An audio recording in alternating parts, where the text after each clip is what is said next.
This is Jeremiah chapter 50, verse 22. A sound of battle is in the land, and of great destruction. How is the hammer of the whole earth cut asunder and broken? How is Babylon become a desolation among the nations? Alright, I want to start off by saying, all praise Yahweh, Bahashem Yahweh Shai, Bahashem Rakakwadash.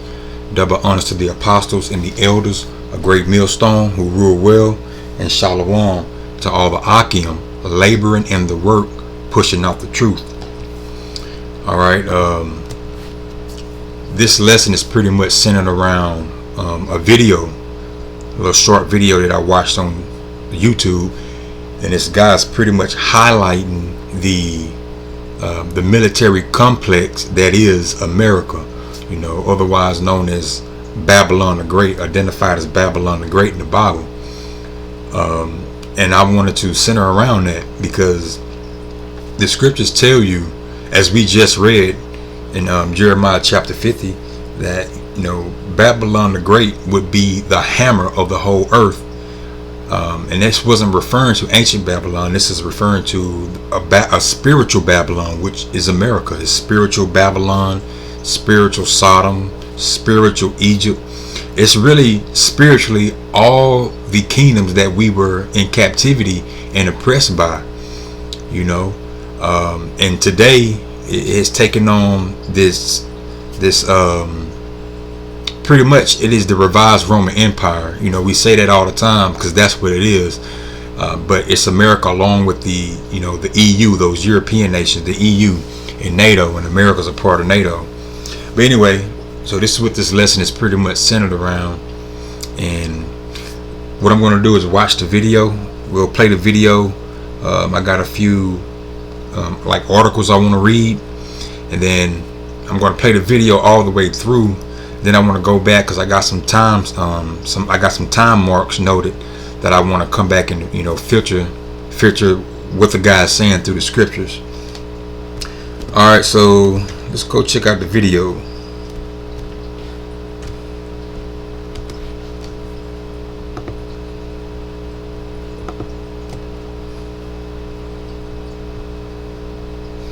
This is How Many Wars is America Fighting? It's More Than You Think. How many wars is the United States fighting right now? Well, one answer is zero. Under the Constitution, Congress must declare war. And the last countries Congress declared war on were Bulgaria, Romania, and Hungary, members of the Axis powers. That was in 1942. That's right. The United States has not declared war on any country since 1942. 8 decades, zero wars. America must be one of the most peaceful countries on earth. But as you know, that's not the reality. America is still fighting wars around the world that just doesn't want to call them wars.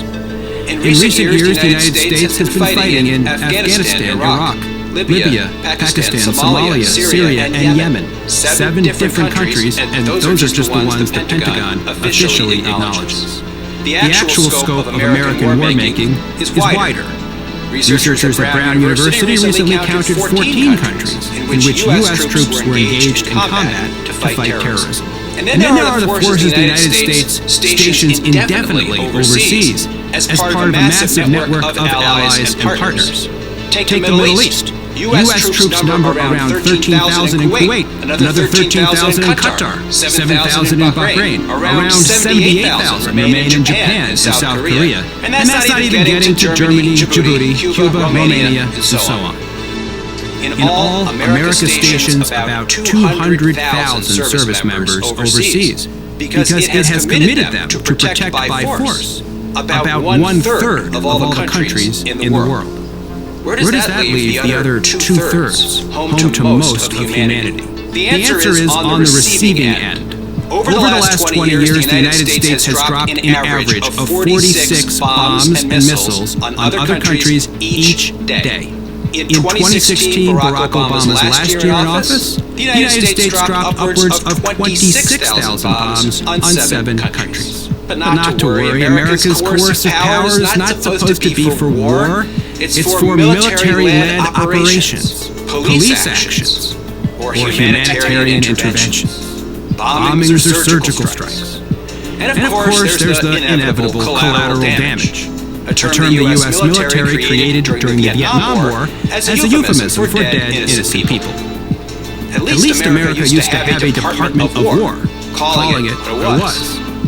But in 1949, the Department of Defense was born, and the American military began to pioneer a language of sterile obfuscation to describe the brutal realities of war. The problem goes well beyond language, of course. Over decades, America has perfected the art of isolating itself from the wars it wages. On TV, wars play out like simple dramas, us versus them, with no blood and no casualties unless perhaps they're inflicted by the enemy. Americans rarely see images of combat. To judge from most broadcasts, war involves firing missiles into the sky and admiring the beauty of our weapons, to quote one anchor. And the people America sends to war, they're increasingly separated from the rest of society. Since the draft ended in the 1970s, the government moved to an all-volunteer force, and it relies as much as possible on technology like drones that keep American casualties to a minimum. So the wars America conducts take place largely outside of public view. It was only when 4 U.S. soldiers were killed in Niger in 2017 that many Americans learned we had troops there in the first place. Although the system perpetuates itself like a self-licking ice cream cone, U.S. leaders have a theory of the case. Military dominance, they say, is supposed to achieve peace through strength. This theory guided American leaders in the 1990s after the Soviet Union fell, leaving the United States with undisputed power. During the Cold War, the United States built an apparatus of military alliances and bases to contain Soviet communism. Once the Soviet enemy had collapsed, America had an opportunity to scale back its military footprint, invest the gains at home, and let other countries manage their own affairs. But instead of pulling back, planners in the Pentagon vowed to maintain a predominant military position so great as to prevent any potential rival from even aspiring to a larger role in their own regions. No one would dare to take their own initiative, not even U.S. allies, who would stay subordinate to the United States. The result? Of all the times the United States has used armed force since 1946, roughly 80% of those interventions have taken place after 1991. That's right, the United States has used force more frequently after the Cold War than during it, and is not even close. Despite the promise of peace through strength, peace has not come. Quite the contrary. Armed supremacy, assumed to ensure peace, has produced endless war. In the 1990s, the United States began to station tens of thousands of soldiers in the Middle East. Suddenly, it found a cavalcade of enemies in the region who resisted American aims. Take Afghanistan. After 9/11, the United States did not merely go after the terrorists responsible for the attack and punish their sponsors. Instead, America tried to transform Afghanistan. It set out to build a brand new Western-style centralized state, applying what was supposed to be overwhelming strength to impose peace. It soon became clear that, in the words of the Lieutenant General, who for 6 years was the White House's chief advisor on the war, and I quote, "We didn't know what we were doing." The United States tried to build Afghan security forces, only to find they couldn't do the job. The United States tried to build a thriving market economy, only to see the opium trade become the only thriving part of the Afghan economy. The United States tried to build a liberal democracy, but in doing so empowered warlords and fueled corruption. So the Taliban mounted an insurgency and made steady gains. Now it controls the country and enjoys its strongest position since the war began in 2001. For Americans, war has come to appear normal, inescapable, eternal. It has no declared beginning and no end in sight. That's what makes them endless wars. Not just that they are long, but also that they lack a worthy and achievable purpose. The United States has trapped itself. Pursuing military dominance has generated unnecessary enemies. These enemies, in turn, have made dominance costlier and more dangerous. That's why year after year, the United States seems to grow ever more threatened and ever less safe, according to the very leaders responsible for that result. It's as though the most powerful nation on earth has no control over its conduct, no choice but to keep spending more on the military than the next 11 countries combined. As Americans struggle to address urgent needs at home, their government has committed them to the endless defense of places across the world, places we often make more dangerous. Instead of strengthening ourselves and helping to build a world safe for diversity, we've chosen to build an empire or something all too close. And if we continue the quest for dominance, the consequences will get even worse, and we will all be weaker for it. I'm Stephen Worth. I'm Director of Grand Strategy at the Quincy Institute for the Gravel Institute. All right, that was a 8-9 minute video, but the guy highlighted a whole lot as far as America's position in the world and its impact on the world as far as war is concerned. And this is the hammer of the earth that the scriptures are talking about. These nations, as we get closer to the end, these nations are getting fed up with America, and you can see that America is losing its prestigious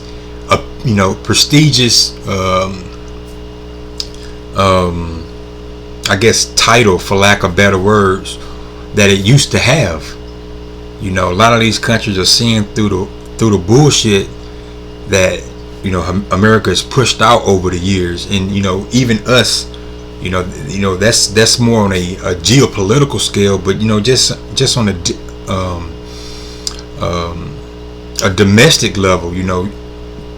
American citizens are just waking up and just seeing all the lies, all the manipulations, all the misdirections, and all the atrocities that have been taking place all around the world and through history concerning America, which is Babylon the Great. But again, he said a lot, and just this short video, just watching this short video, the Spirit came upon me to put together some scriptures, and I want to filter some things that he brought out.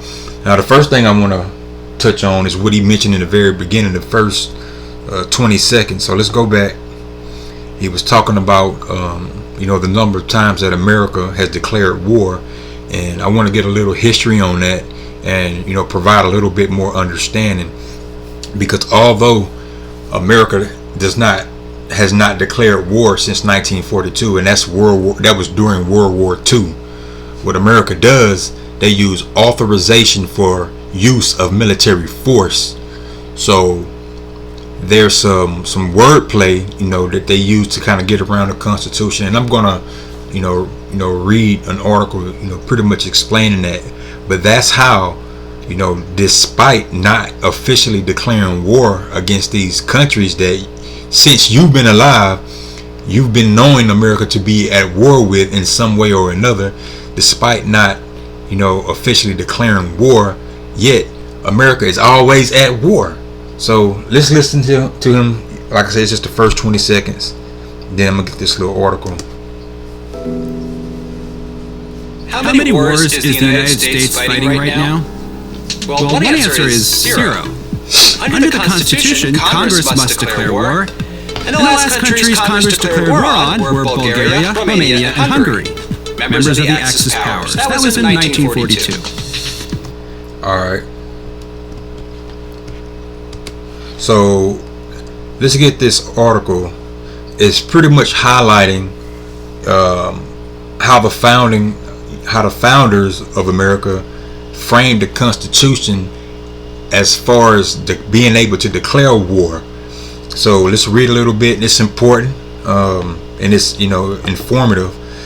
Just gives you an idea, of what this country actually, what the thought process, behind a lot of the legislative moves that they take, what that thought process is, but mainly highlighting war. All right, so this is History Art Archives. This is power to declare war. This is under U.S. Constitution, Article 1, Section 8, Clause 1. The Congress shall have power to declare war, grant letters of marque and reprisal, and make rules conquering captures on land and water, to raise and support armies, but no appropriation of money to that use shall be for a longer term than 2 years, to provide and maintain a navy, to make rules for the government and regulation of the land and naval forces, to provide for calling forth the militia to execute the laws of the Union, suppress insurrections, and repel invasions, to provide for organizing, arming, and disciplining the militia, and for governing such part of them as may be employed in the service of the United States, reserving to the states respectively the appointment of the officers and the authority of training the militia according to the discipline prescribed by Congress. Again, U.S. Constitution, Article 1, Section 8, Clauses 11 through 16. And that's pretty much, an overview. Well, not an overview. It is what the Constitution states regarding the power to declare war. Now, one thing I want to point out in here, I'm not going to stay on it too long, but to provide for calling forth the militia to execute the laws of the Union, suppress insurrections, and repel invasions. Now, the Bible tells you, the scriptures tell you in 2 Ezra 15 that there's going to be a great insurrection, and the people, they're not going to regard their princes or their kings. And your modern day king or prince will be your mayors, your governors, any elected official over the state. There's going to come a point where things are going to get so hectic, and you can see that it's fastly approaching that point, because there's just so much division. Yahushua told us a kingdom divided amongst itself cannot stand. And Babylon the Great is divided on so many levels. You got the left versus the right, the conservatives versus the liberals, and even people who would not necessarily identify as conservative. They can see this liberal agenda, whether it's pushing homosexuality, trying to break up the what's described as the nuclear family structure, which they've already done to Jake. And when I say Jake, that's you Negroes, Latinos, and Native Americans, which is, not to say it way too much, but another reason why the Black Lives Matter movement is so wicked. But it was also funded, by George Soros. It's just a big psyops. But again, just to throw that in there. But again, liberals, Democrats, well, liberals will be considered Democrats, but even within that, the Democratic Party, you can see people that's trying to distance themselves away from the so-called liberal agenda, blurring the lines between male and female. Then you got the maxed versus the unmaxed. And then within all that, you still got races. So there is going to be a great insurrection. You're going to have class wars. You're going to have race wars. It's going to be a civil war. But just pointing out that when you hear that, martial law is soon coming, it is going to come, because they already have provisions in it. They already have provisions for it. I just wanted to highlight that. But let's continue reading, and we just get some of the origins behind it. I actually did this video earlier, but it didn't record the way I had intended it to, so it's all good. And I've read this already a few times, and I was going to skip through, just get to the main points, but it's a lot of good information in here, so I'm gonna just read it. I'm not gonna read every single thing again, but I'm gonna read a good portion of it. So this is the origins. Like many powers articulated in the U.S. Constitution, Congress's authority to declare war was revolutionary in its design and a clear break from the past when a handful of European monarchs controlled the continent's affairs. Now, what's important about that statement, this goes back to the Greeks. Even in the book of Maccabees, it tells you how they decided to set up one man per year that would rule over the people, and the people would consent to that rule, and they would pretty much change it out from year to year. So they pretty much, beginning with the Greeks, then pretty much kind of perfected with the Romans, and then went to a whole new level in the modern era that we're in now. They did away with the concept of a king or a monarch, and that's one of the reasons that allowed these European countries, and especially Babylon the Great, to excel past the other developing nations in the modern era. Because you got to understand, when you have a monarch or a king, typically that works. You have a king that is in rulership for however long he is alive. He may be a good king, he may be a bad king.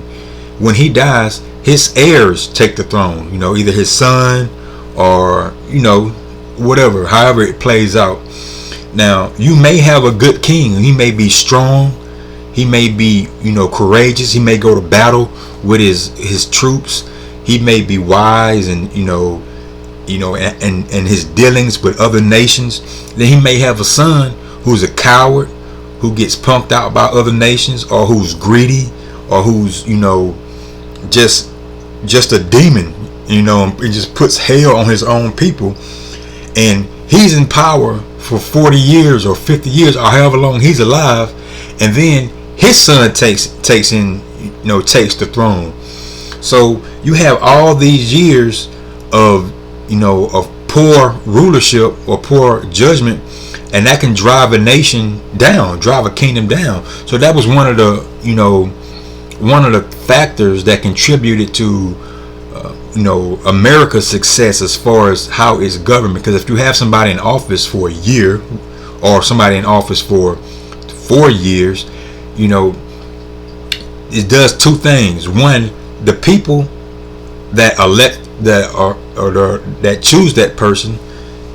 Now, you also have to understand that these people are selected, not elected. So there's always an illusion, but it goes to show that the people who are seemingly elected, they're going to have traits that the people like. That's why they're voted for. So you're not going to, again, if you had a king that was wise and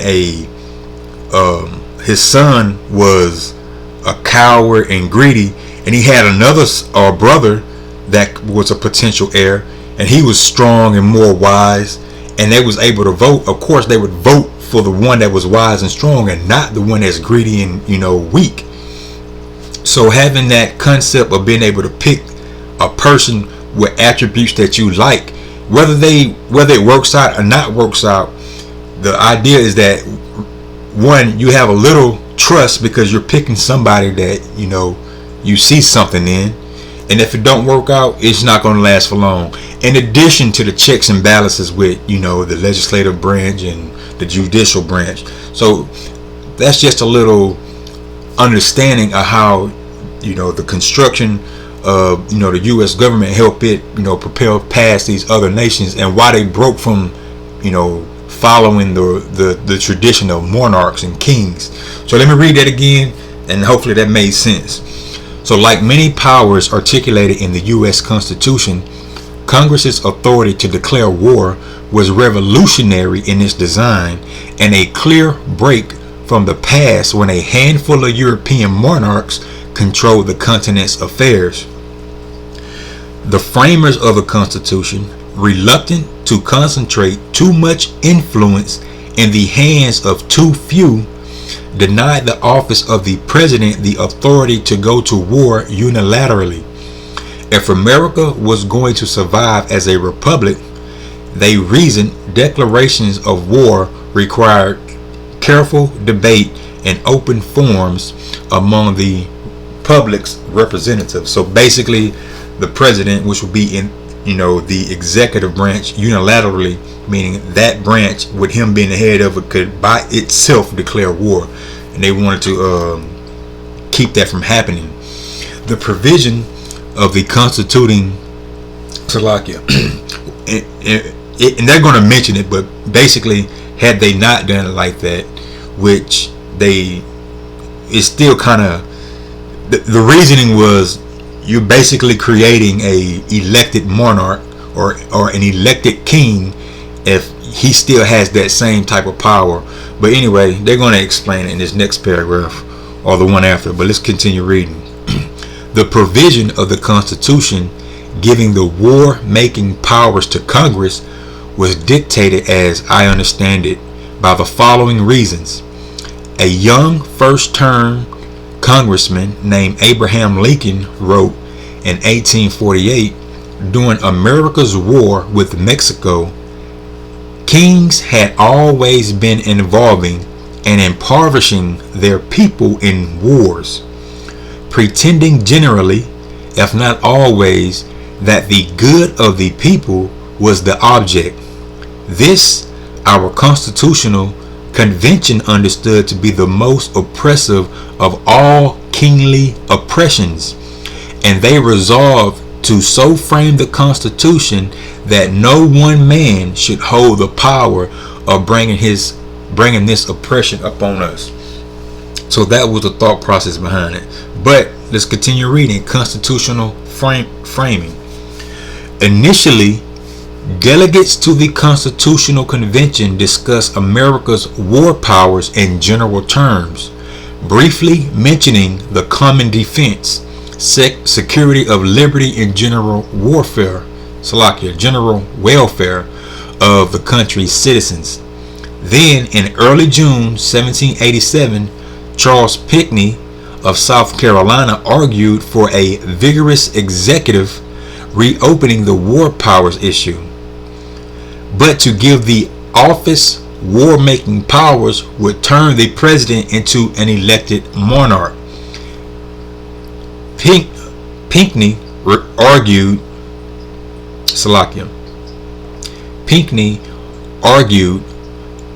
other delegates, including John Rutledge of South Carolina, James Wilson of Pennsylvania, and James Madison of Virginia, agreed, concluding that the powers of war and peace were best reserved for the national legislature.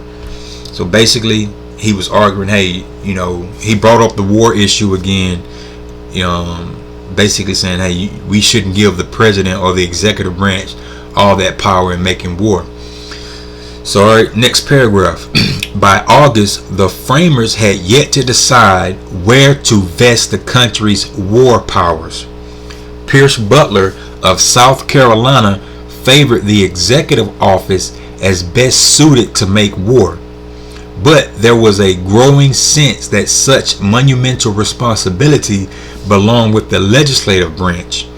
Not everyone was convinced that the House and Senate should share the power, however, and Pinckney felt that since the Senate already had jurisdiction over treaties, it alone should have discretion to decide war matters as well. Madison and Elbridge Gerry of Massachusetts saw a middle ground. For Gerry, giving a single office the entirety of the country's war powers contradicted the goals of a republic, and he and Madison proposed a quick edit. Now this is the point. Replacing make with declare, so that the Constitution would read, Congress shall have power to declare war. The change codified congressional authority, but made the clause flexible enough to enable the president to defend the country during emergencies. The delegates worried that Congress would be out of session or would act too slowly if foreign forces invaded America. So, despite their resolve to dilute executive power, they gave the office an implied authority to make war as an insurance policy of sorts for America's security. So, that was the whole point. It's basically wordplay. But what the guy was explaining, America hasn't went to war, and I thought it was important to give some information on that, or hasn't declared war since 1942, and that is true. They have not officially declared war, and now you should have an understanding of what it means to declare war. Congress has the power to declare war, so they changed make war because the president still makes war, and they do it under, and I'm going to read another part down here. They do it under using authorization for use of military force. So without declaring war, America is still able to engage in warlike tactics or warlike exercises in other countries without the Congress having to come out and officially declare war. So that was the point, to give you some understanding. Alright, so go down to list of wars basically.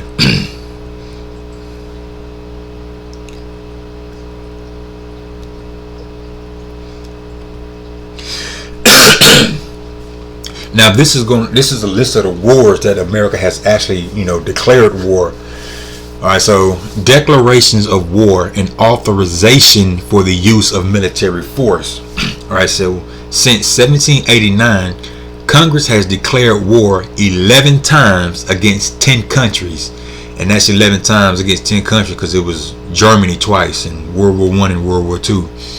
During 5 separate conflicts: Great Britain, 1812, or the War of 1812, Mexico, 1846, the War with Mexico, Spain in 1898, the Spanish-American War, also known as the War of 1898, Germany in 1917, World War I, Austria/Hungary in 1917, World War I, Japan in 1941, World War II, Germany 1941, World War II, Italy 1941, World War II, Bulgaria 1942, World War II, Hungary 1942, World War II, and Romania 1942, World War II. So although the bulk of those wars, like the man mentioned, they haven't declared war since 1942, which was World War II.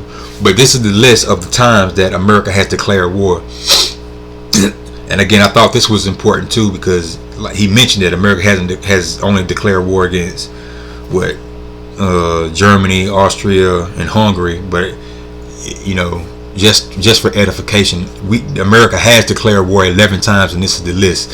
But anyway, in each of these 11 instances, the president appealed to Congress for authorization either in person before a joint session or in a written request.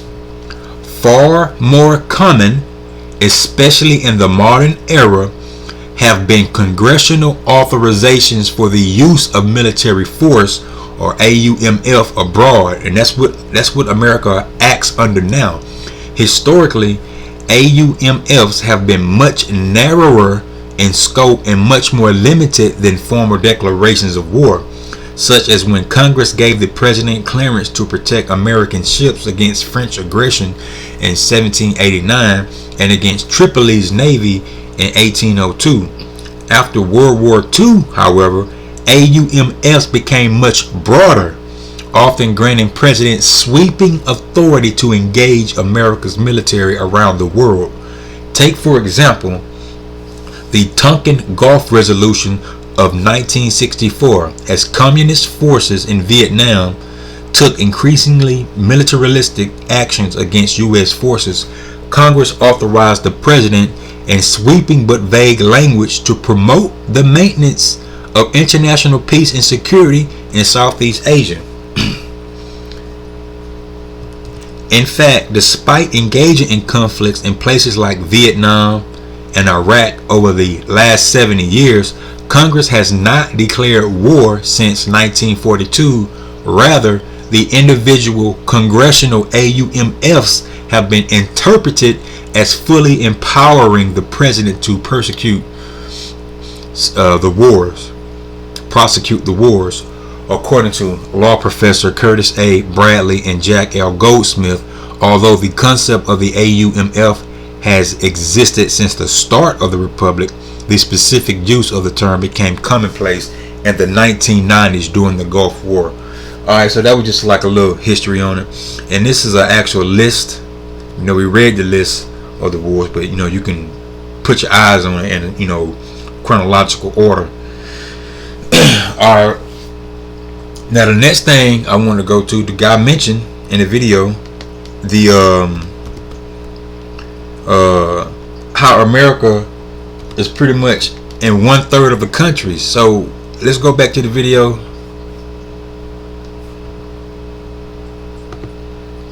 And then we're gonna read something on that.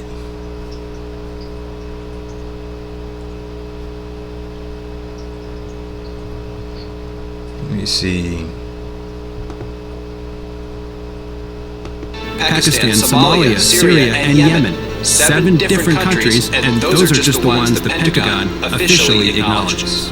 The actual scope of American war making is wider.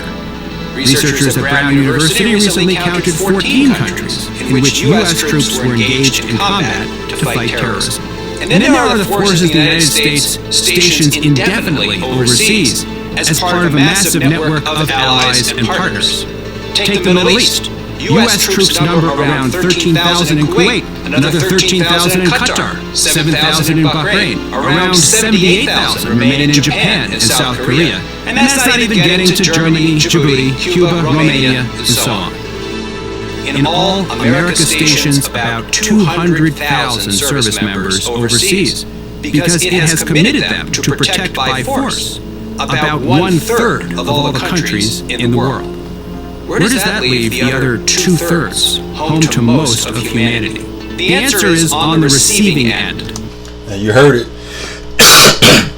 So America supposedly is protecting by force 1/3 of the countries on the earth.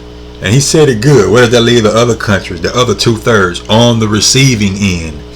Now, I want to get a little article on that, just to put some perspective on it.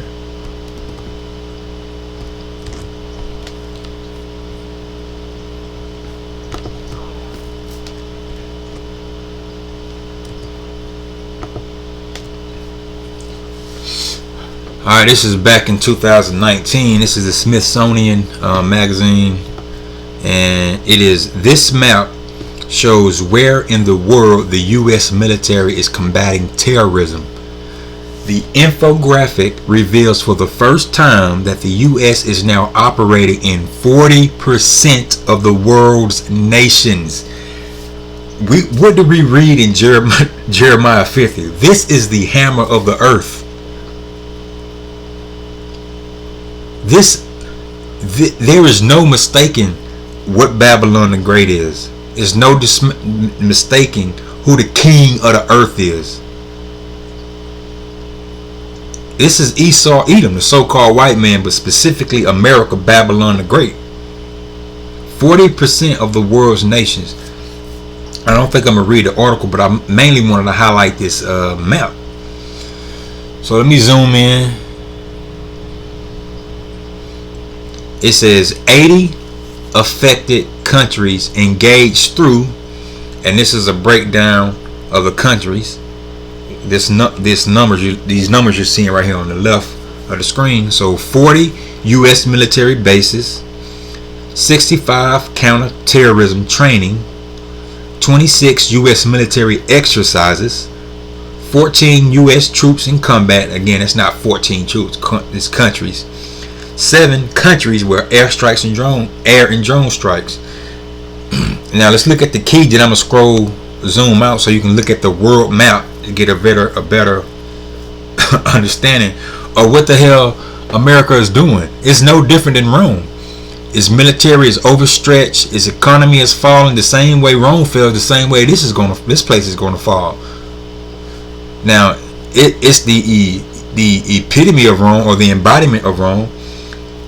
But this beast system, which includes America, the EU, and NATO, and America's a part of NATO, this beast system is the revised Roman Empire, but specifically America.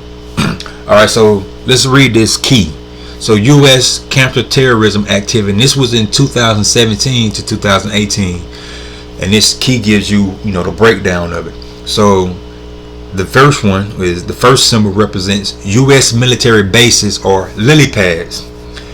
This country hosted one or more U.S. military base or smaller military outposts involved in counterterrorism activity. The second symbol, training and assistance. The U.S. military and or State Department trained or assisted this country's security forces in counterterrorism. Next symbol, U.S. military exercises. This country hosted U.S. military exercises intended to deter militants, train local forces, and build strategic partnerships to combat terrorism. Next symbol, combat. U.S. service members were involved in combat and or took direct action on the ground here against militants in cooperation with this country. And the last symbol, air and drone strikes. The U.S. operated direct air and drone strikes against terrorist targets in this country. So let's scroll, zoom out, or zoom in, zoom out. Look at this map. This gives you an idea of what the hammer of the earth is doing. And look up in the right top corner. It ain't just the Middle East, just South America too. South and Central America. All over the continent of Africa, all over the continent of Europe, all over the Middle East, all over in the I can't think of the name of that region, around the Philippines, but just in that ocean area. They're everywhere. And Habakkuk tell you, he keepeth not at home. He's in everybody else's land and everybody else's affairs. And I just wanted to point this out.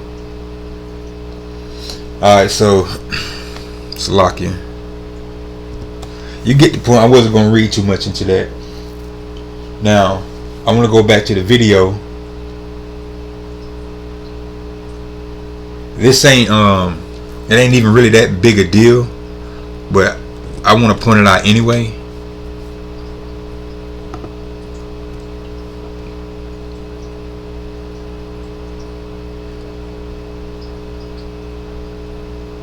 I think it was a image, 226 and at 252.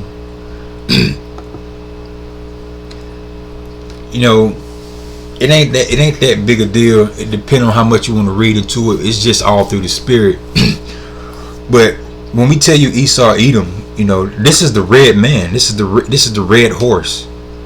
This is Esau, Edom, who was red and hairy, who was hairy all over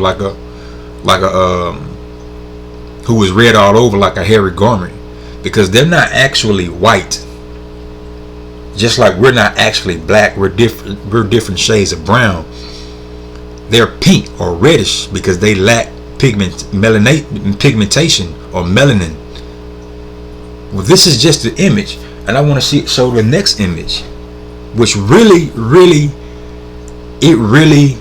depicts America and who Esau Edom is. Where is it at? 52. Look at this image. Now this is the image of Captain America as the devil. And when we tell you, hey, Esau Edom, the so-called white man, is the devil, you find it hard to believe. There is a spiritual demon, Satan, that works in the earth through the physical counterpart, which is the devil, Esau Edom, the wicked, the border of wickedness. This is the devil. And look how the image plays. You see the image here, and it's just a cartoon. Well beyond language, of course. Over decades. And what did the scriptures tell you? Even the devil appeared as an angel of light. And this is part of that deception that Esau Edom has cast over the world through the years, but it's failing now, and it's all through the spirit of Yahweh Bahashem Yahweh Shah Bahashem Rakakwadash. Because in these end times, the Most High is revealing who the man of sin actually is. It's been them the whole time. This is the man of sin. You know, he put on that shield. He had the star, he had the smile, and he had the muscles, and he's standing up for this and standing up for that. But the whole while, he was really the devil. Depleting the land, killing the people, raping the land, raping the people, drugging the people, poisoning the people, lying to the people, manipulating the people. The whole time. The whole time. But we try to show you this now, and you just refuse to believe it, even though you see it every day, you hear it on the news every day. Every day the Most High is revealing this man more and more for who he is. And basically what's going on, the Most High is revealing this man, and as he's revealed these, we bring out the accusations according to the scriptures, and he's going to be judged. And all of you who don't repent, you're going to be judged the same judgment that he gets, which is that destruction.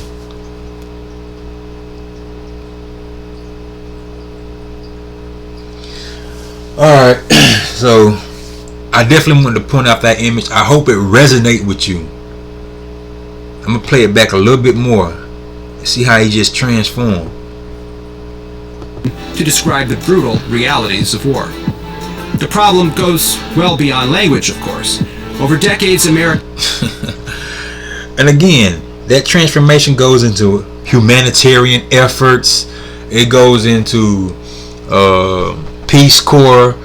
It goes into all the atrocities through colonization, and again, appearing to help that they've done throughout the earth. And you still believe this man today with what's going on in the world right now. And I'm talking about the specific thing that's going on in the world, but I have to be careful with the words because they'll chop the video off. Alright, so I want to go back to another point and get some scriptures. What was it at? I think it was at the 2 minute and the 2 minute mark. Then we're just gonna go through some scriptures. There's some more stuff I want to highlight, but I just wanted to show that image. So let's play this little part right quick. In 2016, Barack Obama's last year in office, the United States dropped upwards of 26,000 bombs on 7 countries. But not to worry, America's coercive power is not supposed to be for war. It's for military-led operations. Police efforts, home to most of humanity. The answer is on the receiving end. Over the last 20 years, the United States has dropped an average of 46 bombs and missiles on other countries each day. In 2016, Barack Obama's last year in office, the United States dropped upwards of 26,000 bombs on 7 countries. But not to worry. Alright, so America dropping all those bombs. The modern day bomb, missile, rifle, it's the sword. It's the sword that the Most High blessed Esau Edom with, and he has perfected his sword through his technology, which also the Most High blessed him to have, all according to fulfill the Most High's will, that he's going to show his power in bringing this man down, just like he raised up Pharaoh that his power might be shown. But I want to go and get Revelations 13 just to highlight, them dropping these bombs. Give me one moment. This is Revelation 13. This is Revelation chapter 13, verse 11. And remember, towards the end of the video, he said America is coming something like an empire. Yeah, that's the Roman Empire, because it is. It's the Roman Empire reborn. And this verse is pointed out perfectly. So verse 11. And I beheld another beast coming up out of the earth, and he had two horns like a lamb, and he spake as a dragon. Now those two horns represent the two-party system, the Republicans and the Democrats. In Rome, what you had, the publicans and the plebeians, or the patricians, publicans and the patricians. And he had two horns, and it was like a lamb, because a lamb is a very docile creature. They appear as if they're nice, humble, and they appear as if they want to help, but they speak as a dragon. How do they speak as a dragon? Through their laws and through their legislation.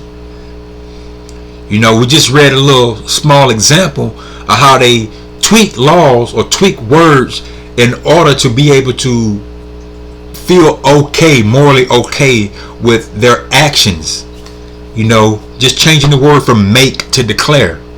Or instead of declaring war now they use the authorization for use of military force. And I'm not saying that a nation shouldn't be able to protect themselves or go to war or whatever, but I'm just highlighting the frame of mind behind how this country, how they go about the laws that they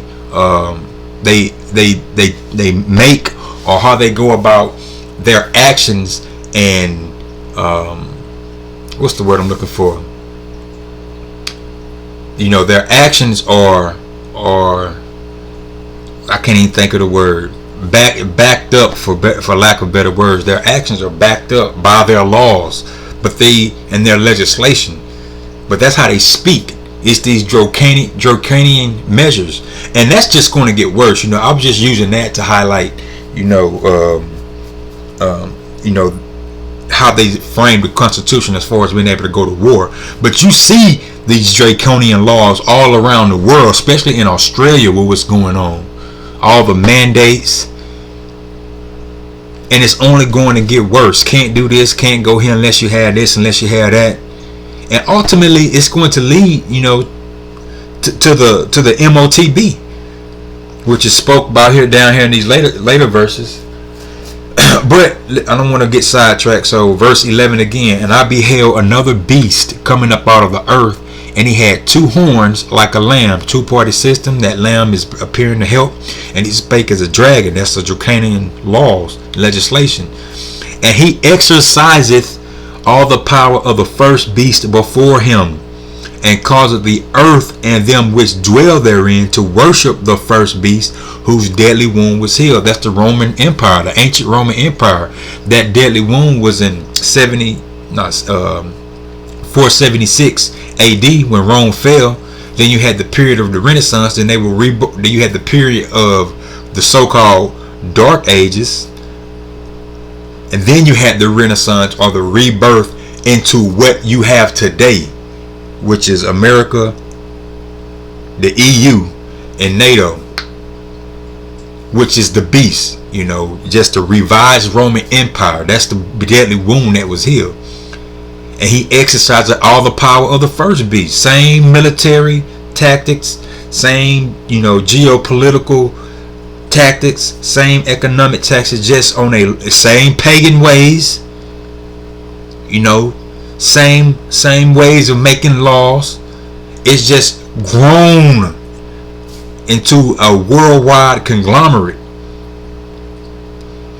And he doeth great wonders, so that he maketh a fire come down from heaven on the earth in the sight of men. And I went to this verse because the guy was highlighting all the bombs that America has dropped. I think he said 42 a day on average. Well, they're not the only country dropping bombs, but they are the most adamant at it. They're doing it the most, not to mention their history. This is really talking about those atomic bombs. And he doeth great wonders, so that he maketh fire come down from heaven on the earth in the sight of man. That's talking about those atomic bombs. Fat man and little boy on Hiroshima and Nagasaki. That's that fire. That's that fire coming down from heaven onto the earth in the sight of men, because men saw it. The nation saw it. And When they saw it, everybody fell in line. America pretty much declared, hey, we running shit now. So back the hell up. You better back the hell up or get smacked the hell up. And everybody fell in line. But Joel 3 tell you the nations, they've beaten their plowshares and pruning hooks into swords and spears. So all their money, they've been using it instead of going to agriculture. They've been using it to advance their military and technology. You see it with China. You see with Iran. You see it with North Korea. And it ain't. Those are just the ones we hear in the news. It's way more than that. You know, those are just the other nations. You know, Russians are Edomites too. They're just not part of the beast system. They're going to be destroyed as well if they're going to be used to destroy the beast system. But yeah, so everybody got in line, but now, you know, everybody's using their wealth towards strengthening their military, and that's all by design, because Armageddon is going to happen. The battle in the Valley of Jehoshaphat is going to happen because it's the Most High's will. But I just wanted to point this out. You know, all those bombs, because this man is taking peace from the earth. He's in 1/3 of the countries on earth, or 40% of the countries on earth. And how he said it best. He said it best. Where does that leave the other countries? Well, on the receiving end. And this man has been taking peace from the earth since he's been in power. You know, going back to the Greeks. So let's get there right quick. This is Revelation chapter 6. Revelation chapter 6 verse 4. And there went out another horse that was red, and power was given to him that sat thereon to take peace from the earth, and that they should kill one another. And there was given unto him a great sword. That this represents Esau as a whole. From the time of the Greeks, from the time of the Romans, all through the with, you know, the empires that rose and fell in Europe and eventually developed into, you know, the seven major ones. You know, the Spanish, French, Romans, Greeks, Germania Minor, Germania Major, and Great Britain. And out of those came America, because people forget, people don't always bring to thought that there's no country called America that Americans came from and then settled in this land. No, they were Europeans. And you already had the French over here, the Spanish over here, and you had the English over here. And it was out of those three that America was formed. But just going back right here, they've been taking peace from the earth. And if not, then who has been taking peace from the earth? Who else has been destroying the world like these people have? And you know, and that red represents Esau, and we're gonna get that. And that sword represents his blessing. This is just the weapons. So let's get that. This is Genesis 25.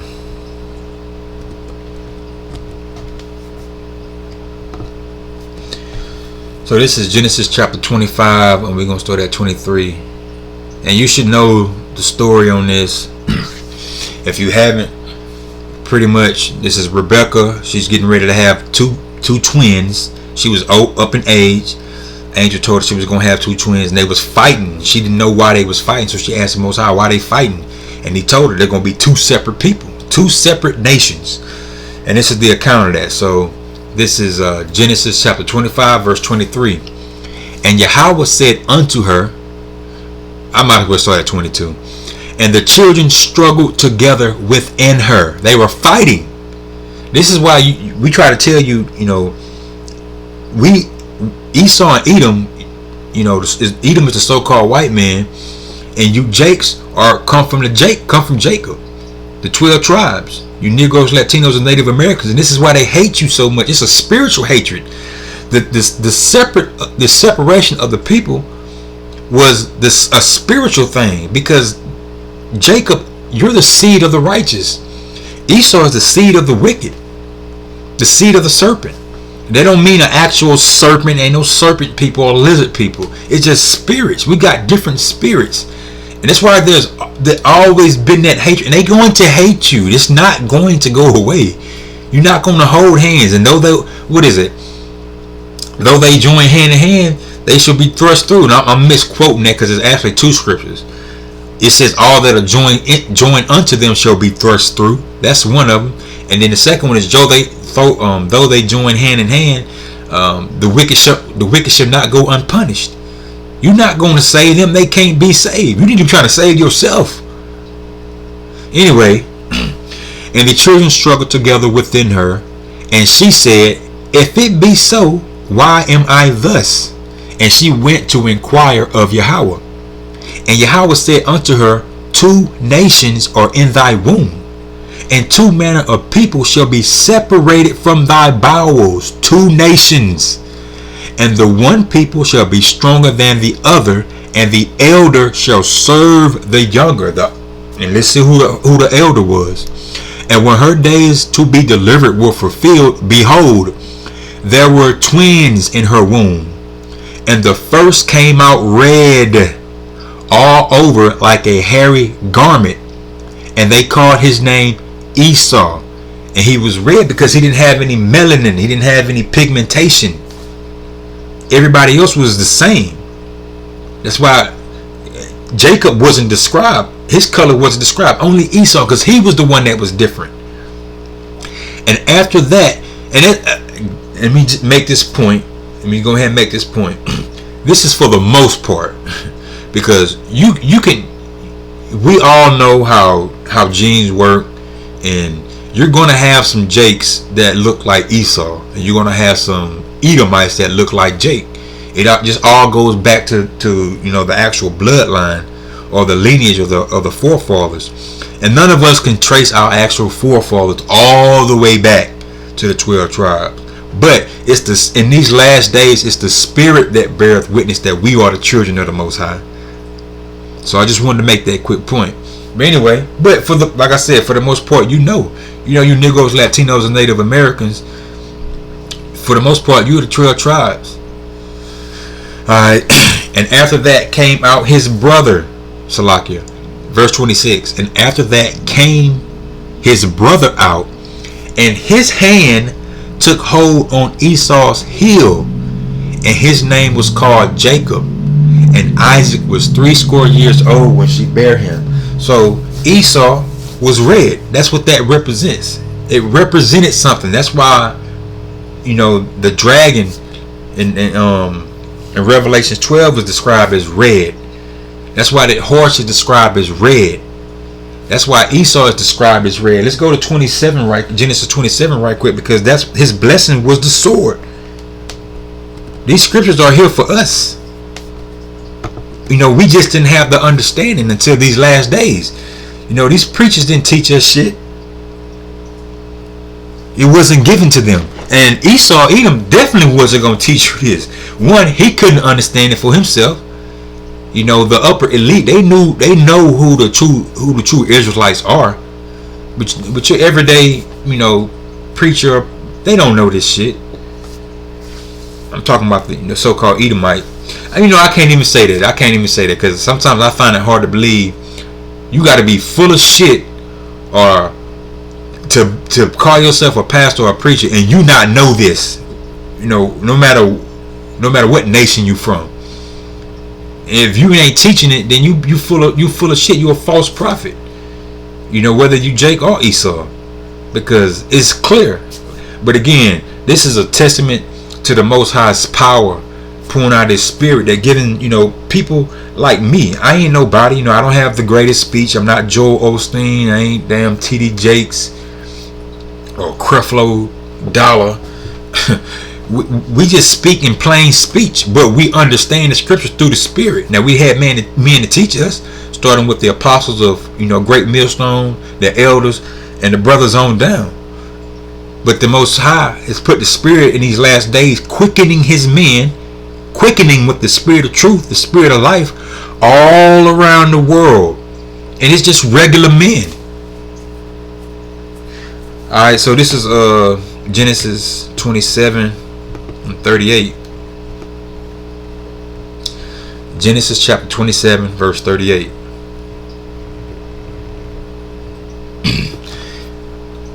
Alright, so a little backstory.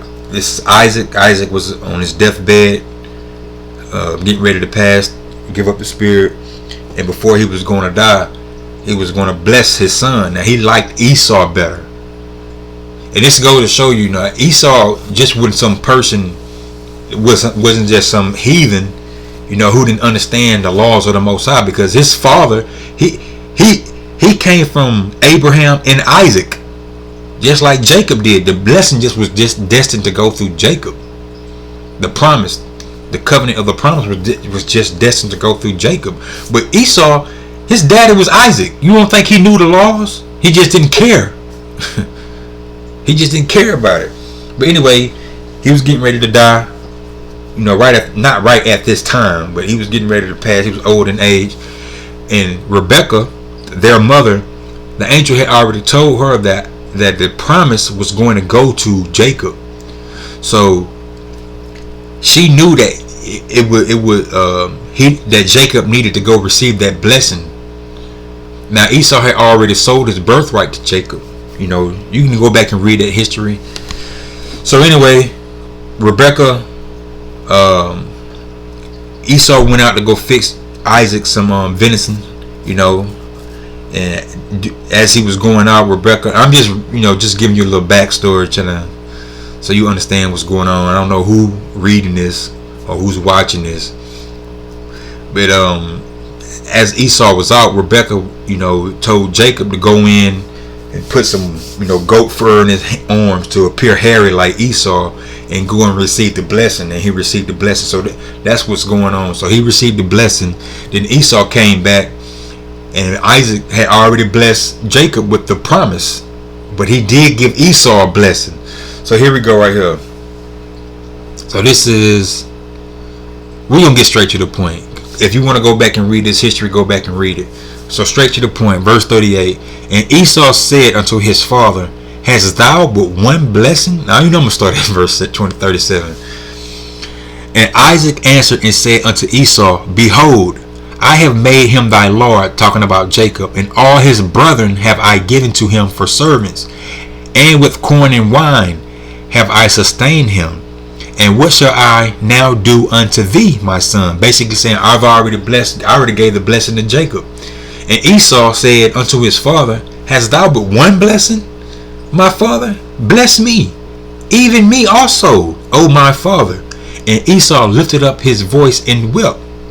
And Isaac his father answered and said unto him, Behold, thy dwelling shall be the fatness of the earth, and of the dew of heaven from above, and by thy sword shalt thou live, and shalt serve thy brother. And it shall come to pass, when thou shalt have the dominion, that thou shalt break his yoke from off thy neck. So Esau's blessing was the sword. Now he was up under Jacob. Jacob as a whole, all 12 tribes during the time of King David and King Solomon, because the Edomites were up under us. But as the kingdom split, and there was a back and forth between the war between the northern kingdom and the southern kingdom, Esau used that opportunity to gain his strength and gain his stronghold, and that's when his yoke was broke. And from there, you had the Greeks, you had the Romans, up until what you see today. And they've had the dominion, and they've had the fatness of the earth. The fatness is all the good places. And let's get verse 41 right quick, because we can't leave without that one. And Esau hated Jacob because of the blessing, and they hate us because of that. Now we just out of our, we went off against the Most High. We went off against him. We sinned, we transgressed, we served these other gods. So the Most High put us under a very wicked oppressor, and he keeps us in wickedness. We already go off but he perpetuates it for us. That's why we try to bid you to come back, repent. Stop eating pork. Stop trying to sleep with somebody else's wife. Stop being whores. Among other things, man. But just seeking the Most High in true repentance. Come out of Babylon the Great. Don't get caught up in the music and the media and the damn TV shows and Black Lives Matter and women's rights and homosexuality, all the other shit. But anyway, this man hates you. And Esau hated Jacob because of the blessing wherewith his father blessed him. And Esau said in his heart, the days of mourning for my father are at hand. Then will I slay my brother Jacob. It's just like Cain and Esau. And you got not Cain and Esau, but no, actually Cain and Esau, yeah, but it was just like Cain and Abel. It's the same spirit. These are a different manner of people because of their spirit. That's why they can go to war on such a scale that they have done throughout all of history.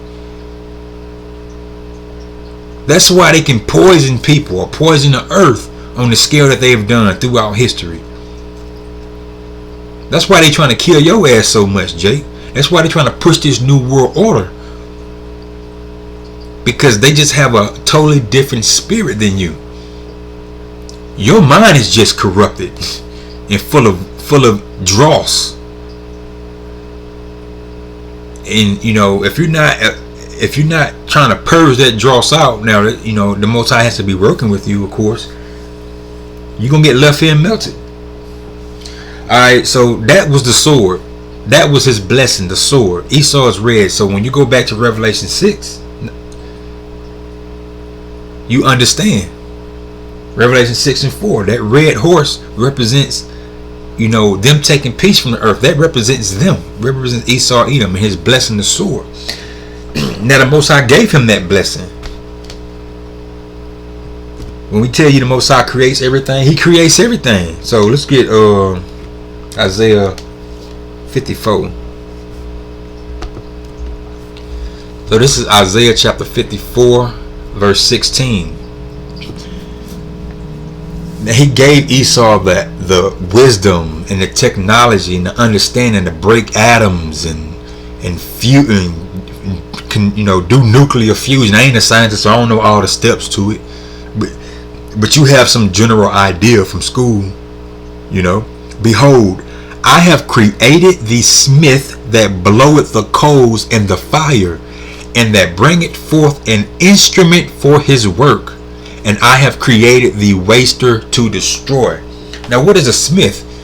You got a swordsmith, a gunsmith, a silversmith. But this is a person that's working with, some type of metals and forming the metals in some way to bring forth something. So the script and the common day smith would be, your scientist. So the Most High is saying, I created the smith that bloweth the coals in the fire and that bringeth forth the instrument. So when you work with these metals or elements to bring forth these weapons, I created them. The things that they create is for the Most High's purpose. But it's just with their own pride. They think with their prudence and their strength and through their sorceries, they've been able to do this. That's why they have so much pride. They think they're going to be able to create weapons to fight against Yahweh Shai and the angels when they come back. That's why they have so much confidence that they're going to be able to bring forth to completion this new world order. But they're not.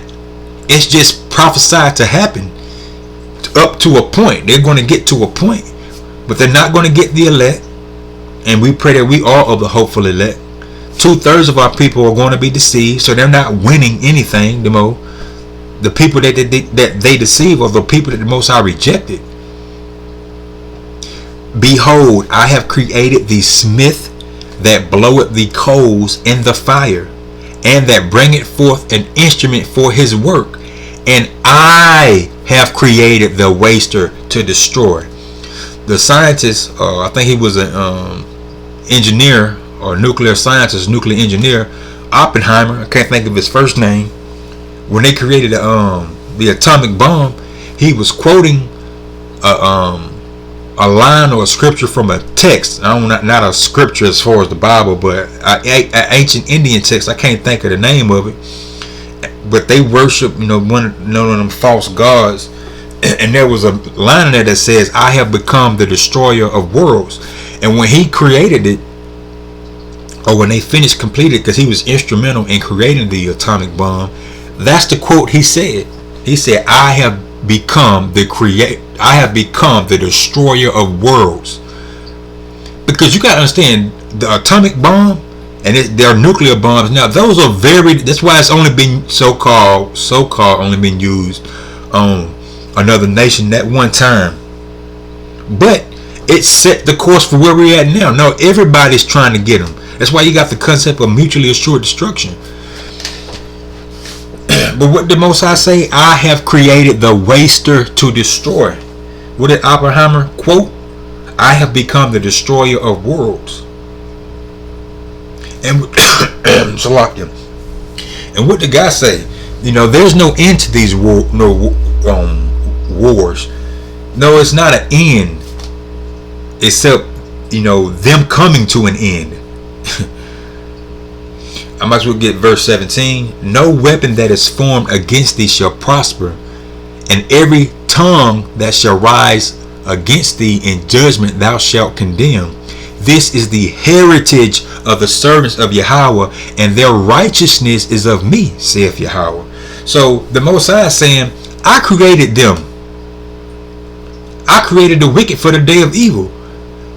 The weapons that they have and they create, I put it in their mind to create it. So there is no weapon formed against you, the elect, that's going to prosper. That's why the scriptures in Psalms 91 say, "Only with thine eyes will thou behold the reward of the wicked." Because hopefully we be of the elect. They're going to be getting beamed up. The elect are going to get beamed up as those nuclear bombs are falling on Babylon the Great, and among other places around the world. But it's just that Babylon the Great and the land of Israel are going to be totally, utterly destroyed. This place is going to be utterly destroyed because it's a sacrifice. The Most High says, "I have a sacrifice in Basra." And the land of Israel is going to be destroyed because that fire is going to be the purging agent. That place has to be cleansed.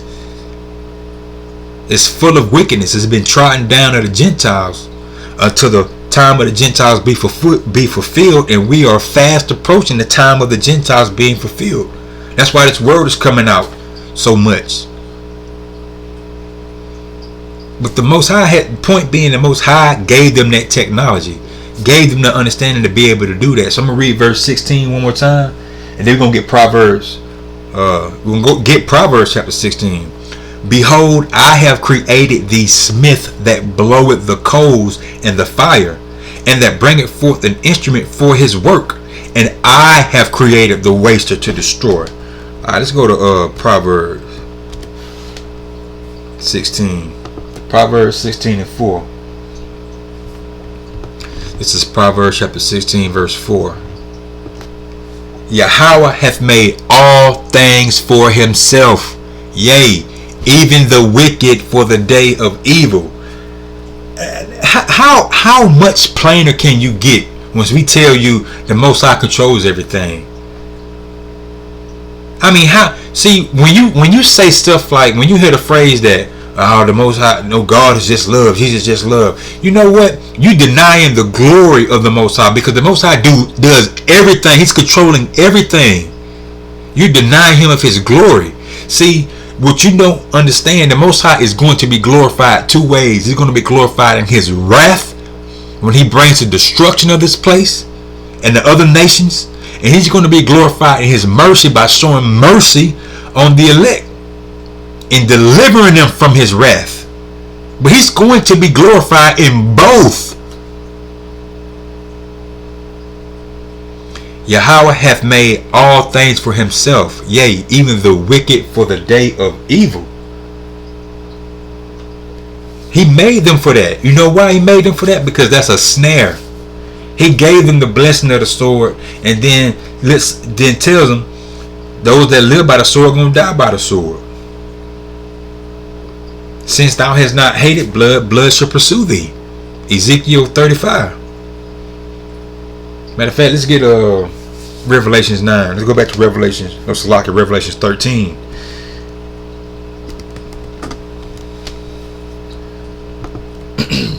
Revelations 13, chapter 13, and we can go to verse 9. See, he gave them that blessing. He created them for that very purpose, and this is their snare. This is Revelation chapter 13, verse 9. If any man have an ear, let him hear. If you can hear this, if you can receive it, listen. He that leadeth into captivity shall go into captivity. He that leadeth into captivity shall go into captivity. Who led us into captivity? Esau, Edom. He that killeth with the sword must be killed with the sword. Who kills with the sword? On a world scale, Esau, Edom. Here is the patience and the faith of the saints. So us understanding the scriptures, this is our patience, and this is what we have faith in. We understand that, hey, we're oppressed right now. We've been oppressed for thousands of years. We've been oppressed, but soon that oppression is coming to an end when Yahweh shall come back. When the Father sends back His Son, our Savior, our Lord, our Master, Yahweh Shah. And then those who led us captive, they're going into captivity. And this man that is destroying everybody and destroying the world, because we can't take him down. And we're not going to take him down. We're just waiting on Yahweh Shah to come back, and He's going to take him down. He that killeth with the sword must be killed with the sword. Here is the patience and faith of the saints. And how is he going to be killed by the sword? That sword is going to fall upon him. The same sword that he think he created, that the Most High put in His spirit to create, that same sword that He's used to control the world, and not just Babylon the Great. These other European Edomite nations, they're in all these other countries too, and it's because they have a military. They got power. They're going to be taken down as well, but mainly Babylon the Great. That sword is going to fall on them. Let's go to Jeremiah. Jeremiah 50 and 34 or 33. Jeremiah 50.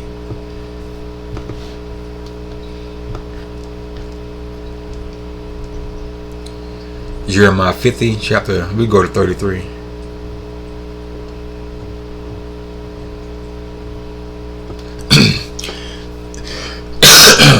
Salakia. Thus saith Yahweh of hosts, and hosts is armies, Yahweh of the armies. The children of Israel and the children of Judah were oppressed together, and all that took them captives held them fast. They refused to let them go. Just a little back history. We always have to mention this. No time in history were the kingdom of Israel, which is the northern kingdom, and the kingdom of Judah, which was the southern kingdom, in no time were they oppressed together. The Assyrians took down the northern kingdom in 722 BCE. BCE means before common era. And in 586 BCE, that's when the Babylonians came and took down the southern kingdom. So they were not oppressed together except here in Babylon the Great. 2nd Esdras 13 tells you the northern kingdom, they came, to the Americas during the Assyrian captivity. And through history, the southern kingdom, we came to the Americas through the slave trade. And it had to happen that way because that's how the Most High play out. And it happened so that we're oppressed here together. We're under the oppression of Esau, Edom. That's why this place is the sacrifice, because all tribes are here. The congregation is before the altar. This is the altar.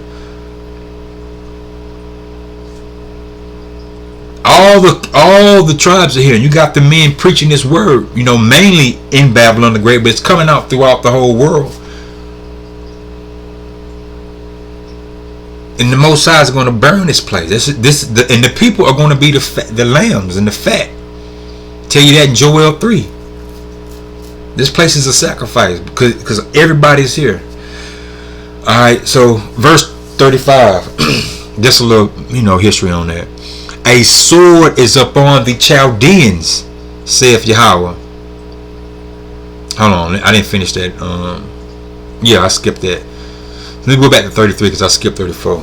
Thus saith Yahweh of hosts, the children of Israel and the children of Judah were oppressed together, and all that took them captives held them fast. They refused to let them go. They still won't let us go. They still won't free us. They won't free our minds. They won't tell us who we really are. But we don't need them to do that. We got, the spirit. But, our people ain't going to get it. It would take Esau. They're so stubborn. It would take Esau to do a news conference and come out and say, hey, you know what? We're sorry for how we treated you. You're actually the Most High's people. You're the true Israelites. It would take them to do it in order for Jake to believe it. Because Jake, that's who they really worship. They worship Esau. That's who they are really afraid of. They don't worship the Most High. Here it is. You can read it in the scriptures. And they won't care. But let Esau tell them. They'll believe it then. Anyway, 34. Their Redeemer is strong. Yahweh of hosts is his name. He shall thoroughly plead their cause, that he may give rest to the land and disquiet the inhabitants of Babylon. 35. A sword is upon the Chaldeans, saith Yahweh, and upon the inhabitants of Babylon, and upon her princes, and upon her wise men. And the Chaldeans just represent the wise men, the sorcerers, the soothsayers, the diviners. And you can believe it or not, and you should be believing it. You should already know this. These elites have high priests, witches, and warlocks. The media is nothing but a spell casting ceremony. Your halftime shows, your Emmy Awards, or whatever type of programs, your BET Awards, all that shit, the music, all the symbolism and the products that they sell, whether it's food or clothes or whatever, it's all witchcraft.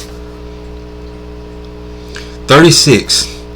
A sword is upon the liars, and they shall die.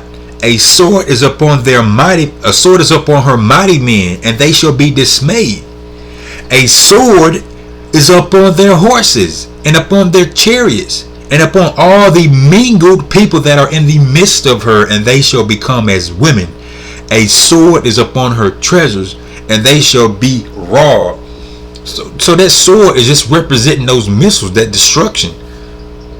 It's upon the horses and the chariots. That's transportation, man. That's your tanks, your aircrafts, your space guidance systems, all of that. It's upon all of it. And upon all the mingled people that are in the midst of her. America is a great melting pot. A drought, verse 38, a drought is upon her waters, and they shall be dried up, for it is the land of graven images, and they are mad upon their idols. Hey, this is the place of graven images, man. Damn. And these people are mad about their idols. You can't even you try to tell somebody, show somebody Jeremiah 10 and the scriptures talking about the Christmas tree, which everybody's going crazy to celebrate, even though you in the so-called pandemic ain't nobody got money or whatever, but you still going out trying to celebrate Christmas, which is idolatry. These people are mad about it. Valentine's Day, stores packed trying to buy flowers and cars and little stupid ass gifts. These people, this just a few. Halloween, you know damn well that it is a paid holiday, and you so-called Christians, you think that you doing the Most High service by, or we just gonna go get candy. We're not gonna dress up as an actual devil or something. You're gonna dress up as a nice creature. That's still worshiping and celebrating these pagan holidays. Or you tell yourself, well, we ain't worshiping the holiday. We just want to show the kids a good time. That's worship. That's idol worship. That's idolatry. See, you want to serve the Most High the way you want to do it. You want to still be able to do all the things he told you not to do, but give him lip service and say, "No, we worship the Most High." You don't worship the Most High, and this is why you're going to be destroyed along with Babylon the Great. And we're not here to tell you nothing nice. I mean, the truth is the good news. It's the truth. That's what we're here to tell you, the truth. But you want to hear these smooth things and these lies. A drought is upon her waters, and they shall be dried up. For it is the land of graven images, and they are mad upon their idols. And you know why it's the land? Because America is the combination of all the wicked kingdoms. Egypt, Nineveh, Assyria, Babylon, Rome, Greece, all of them, and everyone in between. Because these Edomites, especially here in Babylon the Great, they have the understanding and technology to, or resources rather, to, they know all the secrets of the past. That's why they have all these, documentaries on, world history, because they go research that stuff. They go get the artifacts. They go do the archaeology. They got the texts on secret spell casting and all that shit from these different kingdoms and empires. That's why the scriptures mention, stand up now with thine enchantments. Matter of fact, let me get that right quick.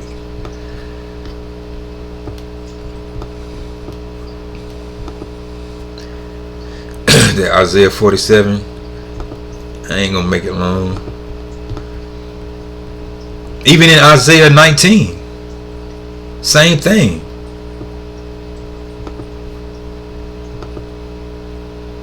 I don't know which actual verse.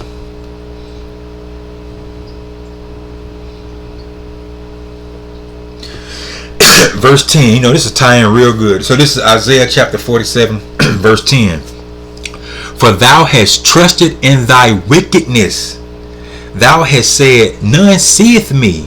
Thy wisdom and thy knowledge, it hath perverted thee. See, all the things that they know, it perverted them. And they've trusted in it. It make them think that they really are great. They're really God. And they're going to win. They're going to last forever, but they're not. And thou hast said in thine heart, I am, and none else beside me.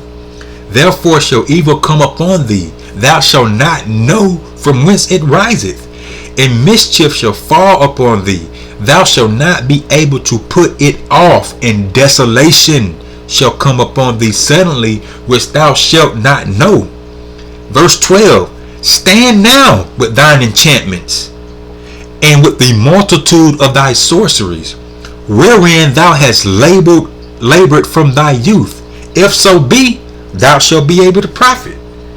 If so be, thou mayest prevail. Stand up with your enchantments and all your sorceries, all the things you knew from your youth, from when you first started coming into, some type of power. Verse 13. Thou art wearied in the multitude of thy counsels, because they have all these think tanks. They got these high priests, they got these wizards, these sorceries, these divinations, these time discerners. Thou art weary in the multitude of thy counsels. Let now the astrologers, the stargazers, the monthly prognosticators stand up and save thee from these things that shall come upon thee. Behold, they shall be as stubble. The fire shall burn them. They shall not deliver themselves from the power of the flame. There shall not be a coal to warm at, nor to sit before it. What flame? The besom of destruction. That's the flame.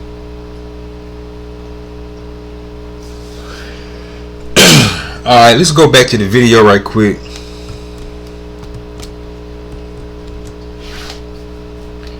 Because there's another part I want to bring out. And with this part, I'm going to wind it on down. Just a few more verses I want to get. Salakia. So this is at the 4 minute and 53 mark.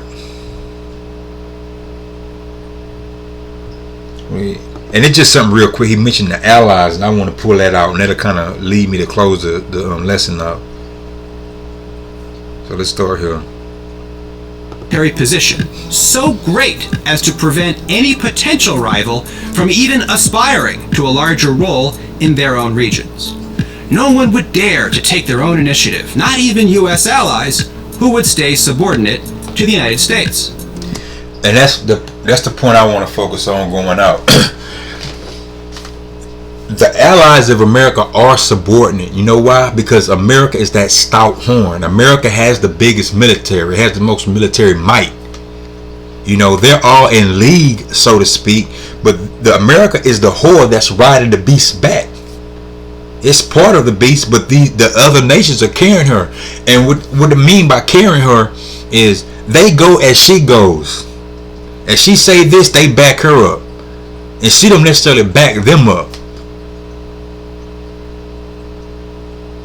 You know, that's what that whole thing is about. But they're subordinate, and the scriptures tell you that. And so from here, I want to go to Daniel 7, because they're subordinate right now, but these same allies are going to be the ones that turn on America, along with Russia. So let's go to Daniel 7.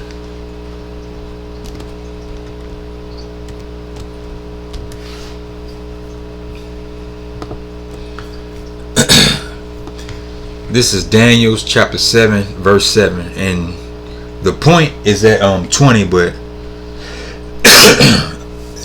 you might as well get a little understanding. So this is Daniel explaining the dream of Nebuchadnezzar about the vision he saw. Alright, so this is verse 7.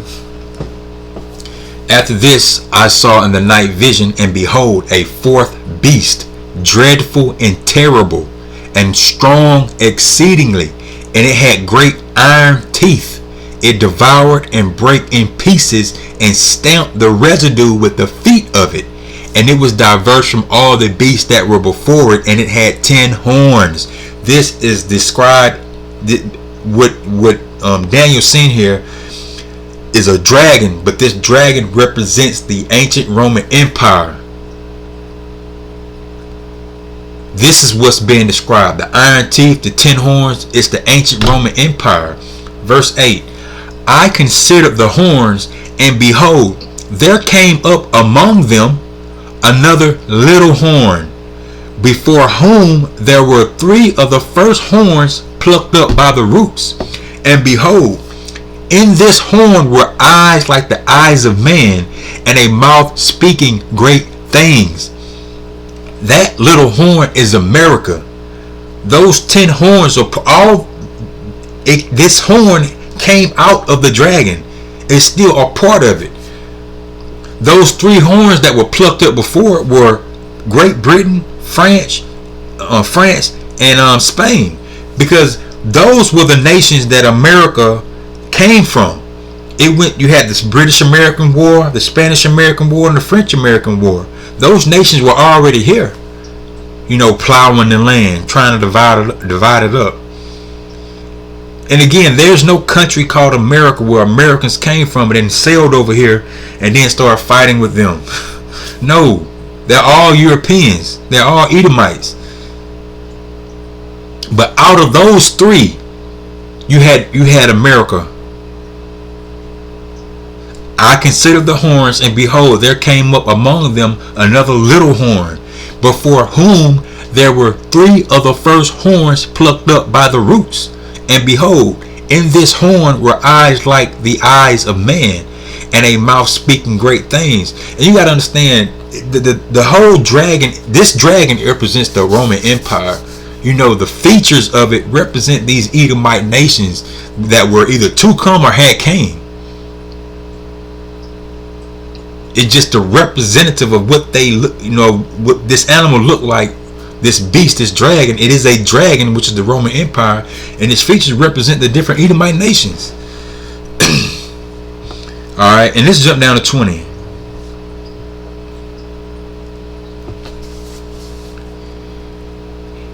So this is verse 20. And of the 10 horns that were in his head, and of the other which came up, that little horn, Salakia, and before whom 3 fell, even of that horn that had eyes and a mouth that spake great things, whose look was more stout than his fellows. That's the point I wanted to get. That's why they're subordinate, because stout means more powerful, greater influence. It's more stout than his fellows. They're all you, because you don't even picture Americans really being Europeans. Even though these so-called European Edomites, even though they got their different kingdoms, and they speak different languages. When you look at them, you think of them as one group. You think of them as all Europeans, but you don't think of Americans like that. It's different. You know what that is? That's that pride, because it's stout. Alright. So, that's just to, point out what he said, that these nations, even though the allies are subordinate, they are subordinate, but these same nations are going to be the ones that turn on Babylon the Great. So from there, let's go to Revelation 17.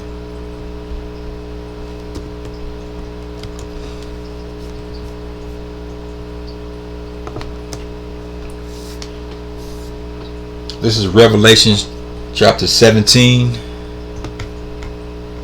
verse 16, and it's straight to the point. So this is John the Revelator receiving the same vision that Daniel saw. He's seen the dragon. He's seen a scarlet colored beast with 10 horns. He also seen a woman riding that beast. That woman represents Babylon the Great, represents America. And the angel is explaining to him. Now, John's on the island of Patmos because he's basically a political prisoner. He was banished. He was exiled to the island because he was preaching the word. The other apostles were killed, martyred. But the Most High had mercy on John. Not that he didn't have mercy on the other apostles. They glorified the Most High in their martyrdom. But he had John be spared in exile because John had to receive this revelation so we can understand it today in this time. So that's what's going on. He's seeing a vision of a scarlet colored beast. He's seeing a woman arrayed in purple on top of the beast, and he's wondering about the woman, and the angel's saying, I'm going to tell you the understanding of the beast and the 10 horns and the woman. And this is the point. Verse 16. And the 10 horns which thou sawest upon the beast, these shall hate the whore, and shall make her desolate and naked, and shall eat her flesh and burn her with fire. Verse 17. For the Most High hath put it in their hearts to fulfill his will. You see that? The Most High is putting it. The Most High works in the kingdom of the men, in the kingdom of men. Daniel 7 and Daniel 4 and 17. Let me read this verse and then we'll go get Daniel 7 and 4 and 17. For the Most High hath put it in their hearts to fulfill his will, and to agree and give their kingdom unto the beast, until the words of the Most High shall be fulfilled. So those 10 horns, those same subordinate nations that are allied with America, those same ones are going to be the ones that turn on her and burn her with what? Nuclear weapons, ICBMs, intercontinental ballistic missiles, along with Russia and along with other nations. Because the scriptures tell you all that bend the bow, and the bow is the arrow, the missile. All nations that have them, shoot them and spare none. We're going to get Obadiah after this, but I'm going to go to Daniel 17. We're going to read 17 right here, then we're going to go to Daniel 4 and 17. For the Most High hath put it in their hearts to fulfill his will, and to agree, and give their kingdom unto the beast, until the words of the Most High shall be fulfilled. See, the Most High is in control of all this. Let's go to Daniel 4 and 17 right quick. Just to precept that, tie that in. We'll just scroll down to 17. This is Daniel chapter 4, verse 17. This matter is by the decree of the watchers, the angels, and the demand by the word of the holy ones, to the intent that the living may know that the Most High ruleth in the kingdom of men, and giveth it to whomsoever he will, and setteth up it the basis of men. Esau, Edom was the basis of men. You probably can't see it, you probably can't understand it, because you think, oh, they got all this technology, they got all this, they rule the world. They wasn't shit, man. The Most High gave them that to prove a point. He took us from being a holy people, and because of our transgressions, made us these ass-shaking people you see in the streets. Because I just seen a damn video, some woman twerking in front of the cops in the middle of the damn street, trying to slow the police down or something. What the fuck is wrong with you? You went from these kingly, priestly people to the damn rapper just got shot. I can't think his name. Fought some 17-year-old boy. Boy got mad, shot him. You went from these princely and kingly people to all these, what is it, stash and dash, grab and dash shit going on in Chicago and California and I think Philadelphia and every other madness you see on the news. Every other form of ignorance that you see in the media and rap videos and the women being men and talking about how many niggas they done slept with. See, you might not can't see it because you've been brought down so low, but that just show you the power of the Most High. That's why he's to be feared. That's why we waiting on Yahweh to come back and set us in our rightful state. Cleanse our minds and our bodies. Give us new bodies. Give us new minds to think purely, righteously. But he set this, the basis of man, over us to teach us a damn lesson, and we learned it. We just got a little bit longer to go. But that's the point. You know, I'm going to read it again. This matter is by the decree of the watchers, and the demand by the word of the holy ones, to the intent that the living may know that the Most High ruleth in the kingdom of men, and giveth it to whomsoever he will, and setteth up over it the basis of men.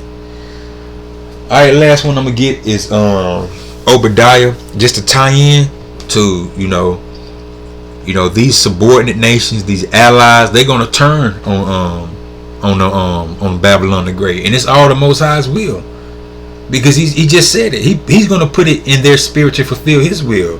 We just read it right here that the Most High rules in the kingdom of men. He give it to whoever he want to. So let's go to Obadiah.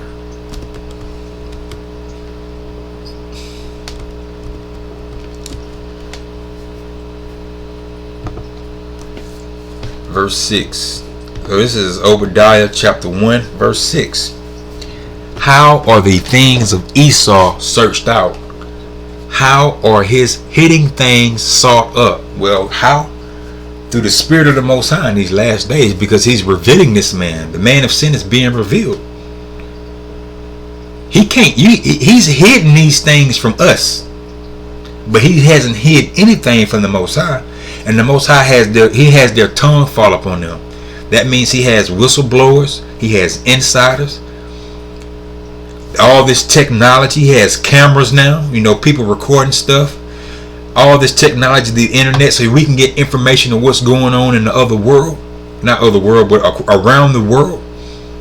And we can search up things for ourselves through the Spirit. This is what the Most High created the internet for. Esau think he created it, but the Most High allowed him to create it so this word can get out and they can be revealed. I can't remember who it was. I think it was one of the Rockefellers said we should have never invented the internet. Because all it did was make the truth come out. That's why they pump so much other shit on the internet to keep you distracted. And that's why there's so much misinformation, so many misdirections. But we're all led through the Spirit. But that's how the things of Esau are searched out, and that's how his hidden things are sought up. Verse 7. This is the point. All the men of thy confederacy have brought thee even to the border. The men that were at peace with thee have deceived thee, and prevailed against thee. They that eat thy bread have laid a wound under thee. There is none understanding in him. All the countries that are at peace with you, they gonna deceive you and turn against you through the will of the Most High. All that eat thy bread, all that you give military aid to or economic aid to, they also gonna turn against you and destroy you. Shall I not in that day, saith Yahweh, even destroy the wise men out of Edom, and understanding out of the mount of Esau? And thy mighty men, O Teman, just another tribe of Esau, shall be dismayed, and the end that every one of the mount of Esau may be cut off by slaughter. And the Teman are the Germans. Those are the wisest ones. If you go back, if you do any type of research, and I've been finding this out more and more myself, if there's some type of philosophy or some type of technology that started here, it is some way or another it's going to go back to Germans. Those are, through the Spirit, those are the wise men. For thy violence against thy brother Jacob, shame shall cover thee, and thou shalt be cut off forever. Now we read back in Genesis chapter 27 that Esau wanted to slay his brother, and he hated him because of the blessing. But here it is. I don't know the actual time frame, but it got to be at least 1,000 years. I'm just throwing that out. So that story of Esau and Jacob back in Genesis is not just some story. It had a meaning. There was a meaning behind it. For thy violence against thy brother Jacob, shame shall cover thee, and thou shalt be cut off forever. I was going to close it out with that. I might get one more verse. I'm going to get two more verses. I'm going to get this one, and I'm going to get 2nd Ezra chapter 6. Because, again, it didn't just... There was a purpose behind it. So this is verse 18. Let me read 17. Because it's all good. But upon Mount Zion shall be deliverance. So, Yahweh is going to send... Yahweh is going to send Yahweh back to deliver Israel, the remnant. And through the remnant, all of Israel will be saved. So even the 2/3 that don't make it on this side are going to be reborn in the kingdom. And there shall be a holiness, and the house of Jacob shall possess their possessions, because those who go into captivity, those who lead it into captivity, are going into captivity. In verse 18, and the house of Jacob shall be a fire, and the house of Joseph a flame, and the house of Esau for stubble, and they shall kindle in them and devour them, and there shall not be any remaining of the house of Esau, for Yahweh has spoken it. Now that's not talking about on this time. That's talking about after Yahweh shall come back. That's after the period of 1,000 years, because they're going to serve 1,000 years of captivity along with the other nations, but the other nations are not going to have it as bad as Esau, because of all the atrocities that Esau has done on the world, and mainly on Jacob, his brother. And after a period of 1,000 years, they're going to be burnt up. It ain't going to be no more of them. Let me get one more. I'm just going to end it out here.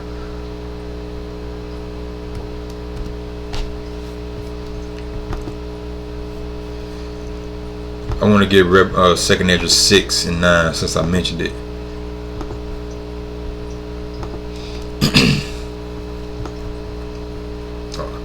And we'll start at 8. So this is 2nd Ezra chapter 6 verse 8.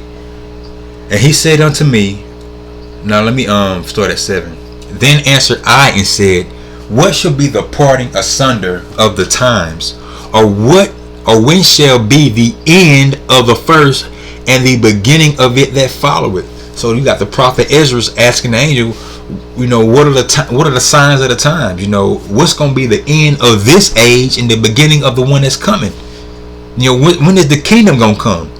Verse 8, and he said unto me, from Abraham unto Isaac, when Jacob and Esau were born of him, Jacob's hand held first the heel of Esau. So that was a purpose. That meant something. It wasn't just a random act. It happened, but there was meaning to it. Because, the apostles say this perfectly. This is a movie. And these scriptures are the script.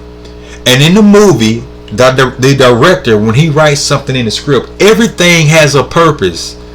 What color somebody's wearing, what color shirt, the inflection of their voice, if they make a right turn or a left turn, everything has a purpose. Same thing with the Most High. He's the ultimate director. We're just reading the script as he prophesied, as he foretold would happen. That's what we're doing. And even this is not of ourselves. It's the Most High Spirit that's making us do this. All praise Yahweh, by Hashem, Yahweh Shah, by Hashem, Kakwadash. So anyway, that was the purpose. But let's find out what the purpose was. Let's read this again though. Verse 8.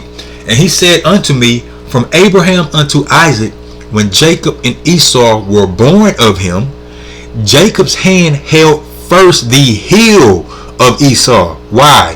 What did it mean? For Esau is the end of the world, and Jacob is the beginning of it that followeth. That's what that means.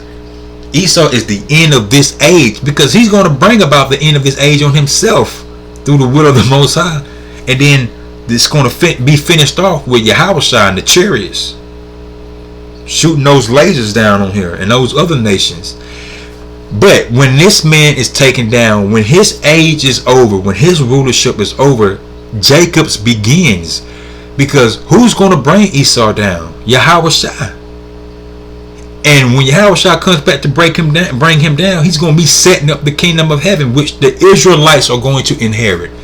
And we're going to rule the world in righteousness. And that'll be the beginning of Jacob. Alright, so I'm going to end it out there. Hopefully the lesson was edifying. I think that was a good, video that man put together. And it was just 8-9 minutes. But within that, it may be, put the spirit on me to, bring out some scripture. So, again, I hope the lesson was edifying. I'm going to say, Call Halal Yahweh by Hashem Yahweh Shah by Hashem Rakakwadash. And until next time, Shalom.